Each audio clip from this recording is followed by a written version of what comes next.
तर मित्रांनो, आपल्याला माहित आहे की आपण सातत्यानं म्हाडा किंवा सिडको संदर्भात जे काही अपडेट आपल्याला मिळतात ते प्रत्येक अपडेट आम्ही आपल्यापर्यंत पोहोचवण्याचा पुरेपूर प्रयत्न करत असतो।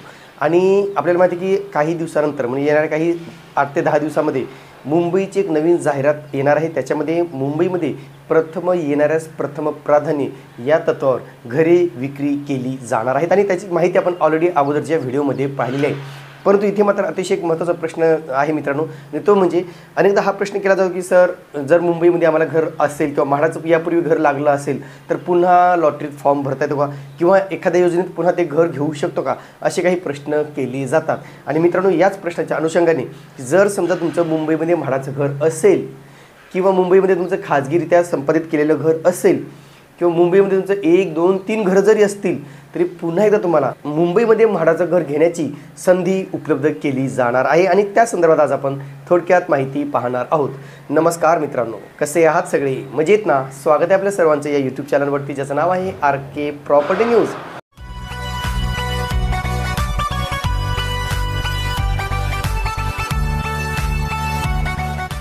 आता मित्रांनो, सगळ्यात महत्त्वाचं म्हणजे जे काही मुंबईची लॉटरी येणार आहे किंवा मुंबईची लॉटरी म्हणण्यापेक्षा लॉटरी हा शब्द वापरणार नाही, चुकून जर आला तर तुम्ही समजून घ्या। पण जी काही मुंबईची योजना येणार आहे, प्रथम येणाऱ्यास प्रथम प्राधान्य या तत्वावर काही घरांची विक्री केली जाणार आहे। त्याच्यामध्ये 100 घरे विक्री केली जाणार आहेत। ती सगळी घरे विक्री करताना काही नियम आणि अटी ठरवल्या जातात आणि त्याच अटीच्या अधीन राहून या घरांची विक्री केली जाते। आता जे काही प्रश्न उपस्थित होतो मित्रांनो, की जर एखादं म्हाडाचं घर मुंबईमध्ये लागलं असेल किंवा याच्यापूर्वी लॉटरीत जर घर लागलं असेल तर परत घर घेता येतं का? तर काही योजनेमध्ये अशा प्रकारे आपण घरे घेऊ शकतो आणि ती योजना म्हणजे प्रथम येणाऱ्यास प्रथम प्राधान्य, अर्थातच फर्स्ट कम फर्स्ट सर्व। जो व्यक्ती सर्वात अगोदर अर्ज करेल, सर्वात अगोदर अनामत रक्कम भरेल, त्याच व्यक्तीला ती घरे अलॉट केली जातात। आता सध्या प्रथम येणाऱ्यास प्रथम योजना मुंबईमध्ये अद्यापही लागू केली गेली नव्हती, पण आत्ता मात्र पहिल्यांदाच मुंबईच्या अगोदरच्या लॉटरीतील जी काही शिल्लक घरे आहेत ती घरे आता कुठेतरी या योजनेअंतर्गत विक्री केली जाणार आहेत, जी तारदेव, दादर, तुंगापवई, वडाळा अशा ठिकाणी ही घरे उपलब्ध केली जाणार आहेत। आता सगळ्यात महत्त्वाचा जो काही प्रश्न होता की जर आम्हाला लॉटरीत घर लागलं असेल किंवा याच्यापूर्वी आमचं म्हाडाचं घर असेल तरी तुम्ही पुन्हा या योजनेमध्ये म्हाडाचं घर घेऊ शकता, कारण तिथे तुम्हाला कुठलीही उत्पन्नाची मर्यादा नाही किंवा जे काही लॉटरीसाठी जे काही नियम असतात ते कुठेतरी शिथिल केले जाणार आहेत। आता तुम्हाला असं वाटतं की सर, मग आम्हाला जर हे घर घ्यायचं असेल तर आम्हाला प्रोसेस काय असणार आहे? तर त्यासाठी तुम्हाला ऑनलाईन अर्जाची प्रक्रिया लवकरच म्हाडाकडून सुरुवात केली जाणार आहे। त्याची जाहिरात लवकरच प्रसिद्ध केली जाणार आहे। येणाऱ्या 8 ते 10 दिवसामध्ये त्याची जाहिरात प्रसिद्ध होईल आणि त्याच्यानंतर आपण या योजनेमध्ये अर्ज करू शकता।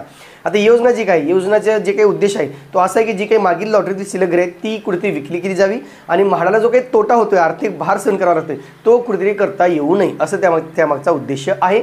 आता इथे सगळ्यात महत्त्वाचं म्हणजे समजा तुम्हाला अगोदरच्या लॉटरीमध्ये गोरेगावला घर लागलं असेल किंवा दादरला घर लागलं असेल, विक्रोळीला घर लागलं, कुठे लॉटरीत घर लागलं असेल, महाराष्ट्रामध्ये कुठे जर लॉटरीत घर लागलं असेल तर पुन्हा तुम्ही या योजनेमध्ये सहभागी होऊ शकता। इथे सगळ्यात महत्त्वाचे म्हणजे डॉक्युमेंट्स कोणते कोणते लागणार आहेत किंवा कागदपत्रे कोणते कोणते असणार आहेत, तर 3 महत्त्वाचे डॉक्युमेंट्स तुम्हाला द्यावे लागणार आहेत। तसंच तर माझ्यामध्ये 4 असावेत। पहिलं तुमचं पॅन कार्ड, दुसरं तुमचं आधार कार्ड, तिसरं डोमिसाईल सर्टिफिकेट, अर्थातच वय व अधिवास प्रमाणपत्र, त्याला आपण म्हणतो एज अँड डोमिसाईल सर्टिफिकेट, ते तुम्हाला लागणार आहे। त्याच्यानंतर जर तुम्ही विशेष प्रवर्गामध्ये असाल तर कदाचित त्या विशेष प्रवर्गाचं लागू शकतं, पण सध्या तरी 3 डॉक्युमेंट्स म्हाडाने सांगितलेले आहेत की 3 डॉक्युमेंट्स आपल्याला या ठिकाणी द्यावे लागणार आहेत।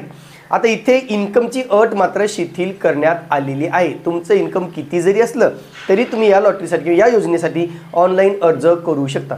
तुम्ही EWS मध्ये असाल, LIG मध्ये असाल, HIG मध्ये असाल किंवा MIG मध्ये असाल तर तुम्ही अर्ज करू शकता, त्याला उत्पन्नाची अट नाही आहे। त्याच्यामुळे ही अट काढली आणि दुसरी अशी तुमचं अगोदर म्हाडात घर लागलं असेल तरी तुम्ही यासाठी ऑनलाईन अर्ज करू शकता।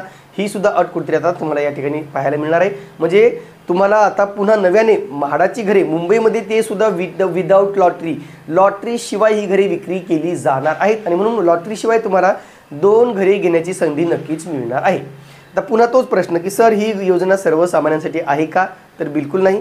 ही योजना सर्वसामान्य ज्यांचं उत्पन्न 6 लाख 10 लाख आहे त्यांच्यासाठी नाही आहे। ज्यांचं उत्पन्न बऱ्यापैकी जास्त आहे, जे अफोर्ड करू शकतात अशांसाठी ही योजना याच्यापूर्वी सुद्धा मी सांगितलेलं आहे मित्रांनो।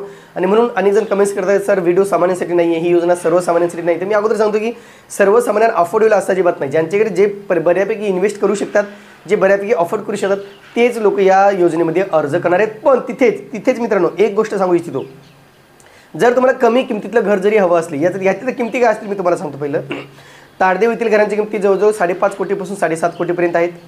दादरच्या किमतीसुद्धा 2.5 कोटी ते 3-3.5 कोटीपर्यंत आहेत. त्यानंतर पवईच्या किमतीसुद्धा 1.5 ते 2 कोटी, 2.5 कोटीपर्यंत आहेत. पण त्याच्यामध्ये एक योजना अशी आहे की जी कमी किमतीची योजना आहे, लक्षात घ्या, आणि ती आहे मित्रांनो अँटॉप हिल वडाळा.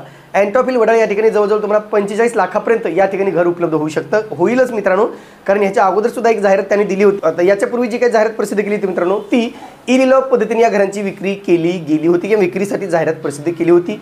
तशीच घरे सुद्धा या प्रथम येणाऱ्यामध्ये उपलब्ध केली जाणार आहेत.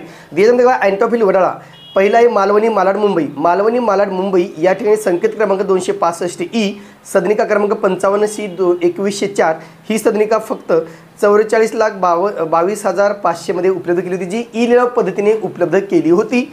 दुसरी होती मित्रांनो अँटॉप हिल वडाळा येथील सदनिका, जे 413 असं त्या स्कीम कोडचं नाव आहे.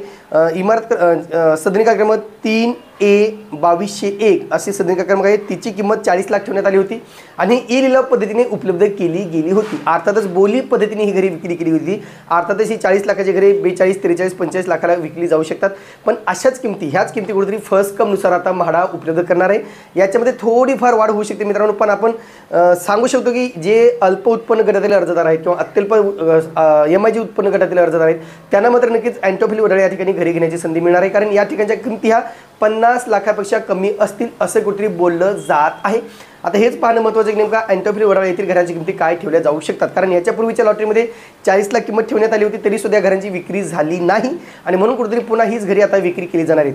इथे मित्रांनो म्हाडाने आता यामध्ये थोडीफार कपात करूनच ही घरे विक्री काढली पाहिजे, जेणेकरून या घरांची विक्री होऊ शकते. म्हणून आता जी काही फर्स्ट कमनुसार योजना येणार आहे मित्रांनो, त्याच्यात काही महत्त्वाचे पॉईंट सांगण्यात आलेले आहे, ते मी तुम्हाला सांगतो. आता जे काही घरे विक्री काढली जाणार आहेत मित्रांनो, त्याची जाहिरात आता येणाऱ्या 8 ते 10 दिवसात जाहिरात प्रसिद्ध होईल आणि त्याच्यानंतरच आपल्याला याची इतर माहिती मिळणार आहे, कारण सध्या बुकलेटपासून जे काही जाहिरात बनवण्याचं काम आहे ते ऑलमोस्ट पूर्ण झाल्याचं कुठेतरी समजलेलं आहे. लवकर त्याची जाहिरात प्रसिद्ध झाल्यानंतर आपल्याला समजेल की नेमकं कोणत्या ठिकाणी घरे आहेत आणि नेमकं एक्झॅक्ट त्यांची किंमत काय ठेवण्यात आलेली आहे. म्हणून ज्यांना म्हाडाच्या या योजनेमध्ये अर्ज करायचे असतील ते आता तयारी करू शकतात. फक्त एवढंच आहे की ते अनामत रक्कम किती भरावी लागणार आहे, त्याच्या संदर्भात कुठले भाष्य करण्यात आलेले नाही आहे, किंवा जे काही डिपॉझिट असणार आहे किंवा जे काही शेड्यूल असणार आहे त्याच्या संदर्भात अजून कुठले भाष्य करण्यात आलं नसलं तरी एकदा याची ऑनलाईन अर्जाची प्रक्रिया सुरू झाल्यानंतर ती घरे विक्री होईपर्यंत ही योजना सुरू राहू शकते असे कुठेतरी बोललं जात आहे.